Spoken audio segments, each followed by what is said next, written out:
Kamu bisa memilih dengan syarat warga negara Indonesia yang berumur 17 tahun walaupun pas di tanggal pemilu, atau di atas 17 tahun atau belum 17 namun sudah menikah atau pernah menikah, sehat jiwa dan ingatan, bukan TNI atau Polri aktif, dan tidak sedang dicabut hak pilihnya karena kasus tertentu. Dibuktikan dengan adanya KTP atau kartu keluarga. Bila semua syarat terpenuhi, calon pemilih akan ada dalam daftar pemilih tetap atau daftar pemilih tambahan atau daftar pemilih khusus. Daftar pemilih dapat dilihat di cek.dptonline.kpu.go.id.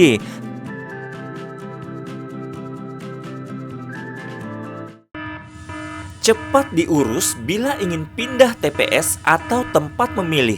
Ada waktunya dan ada batas waktunya. Video ini merupakan bagian dari susunan belajar pemilu di Rumah Belajar Bersama. Tautannya ada di deskripsi, tinggal klik. Oke, kita lanjut. Kalau sudah terdaftar, lalu kawan BRIN bisa mengikuti pemilu ini di TPS, adalah tempat pemungutan suara.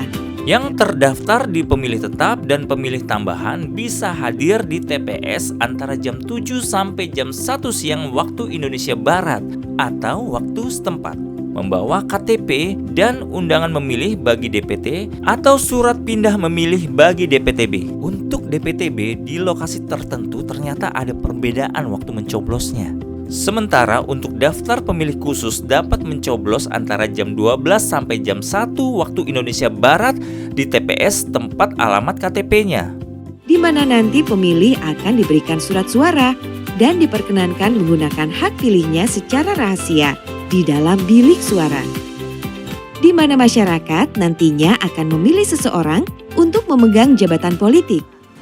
Setelah mendapati calon atau gambar peserta pemilu yang Anda pilih, ambil alat pencoblos yang telah disediakan. Coblos tepat di tengah-tengah gambar calon atau di dalam garis yang mengelilingi gambar calon pilihan Anda. Bila Anda mencoblos di luar garis atau mencoblos lebih dari satu kandidat dalam satu surat suara atau merusak atau mencoret-coret surat suara, maka dalam penghitungan surat suara Anda tidak sah. Mengambil gambar atau merekam proses pencoblosan di dalam bilik suara atau mengunggahnya di media sosial, itu dilarang keras. Selanjutnya, pemilih dapat memasukkan kertas suara tersebut pada kotak suara yang disediakan oleh panitia penyelenggara pemilu setempat. Kotak suara tersebut memiliki logo KPU. Setelah mencoblos dan masukkan kotak, lalu jari tangan celupkan pada tinta dengan cinta. Meskipun celup tinta merupakan metode konvensional, namun masih dipercaya mampu menjaga pemilu dari kecurangan pemberian suara lebih dari satu kali. Yuk sama-sama jaga pemilu dari kecurangan dan jangan lupa datang ke TPS untuk gunakan hak suara Anda.